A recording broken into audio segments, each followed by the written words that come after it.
Yan. Ay! Ito pala tayo manggagaling. Ito papasok na natin.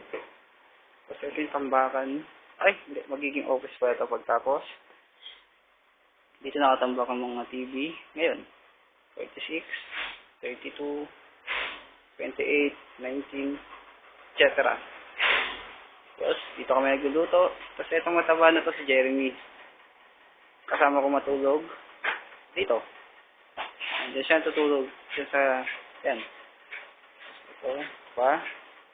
Dito ako natutulog. Parador ko. Pardo. Yan. Tapos, bababa naman tayo. Actually, may basement pa siya ron. Pintuan na yan. Hindi ko mapapasok kasi ano ba? Kasi madilim. Hindi makikita. Yan. Bali, pasilip na lang sa inyo. Yan. Danan. Tapos, ngayon, aalis kami. Bali, mamaya ako na itutuloy. Ito yung truck na ginagamit sa deployment. Kasi ito nakahubad si Kuya Noel. Yan. Focus natin yung mukha. Mukha natin.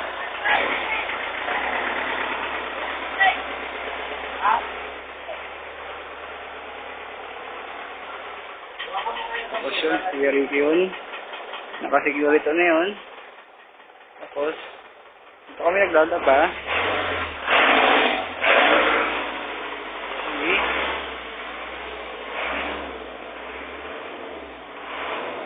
Tumatayo yung kampusyo namin. Pero yung aso namin, si Colette.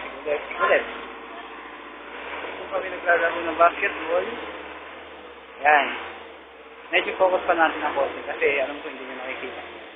Yan. Bali sa labas ng bahay, ito makikita mo pag nasa gilid ka. Yan. Kalahati ng bahay. Yan.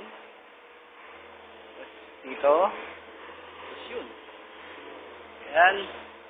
Tapos kami pa rin yan. Medyo nakabandon na nga ng konti kasi hindi pa nagagawa ng ano. Ito tayo dun. May puno ng kaimito. Sabagay, puno rin naman to. Maraming puno ng kaimito rito. Yan. Ito mga pusang pag-alagala dyan. Yan. Ito. Yan. Yun yung bahay.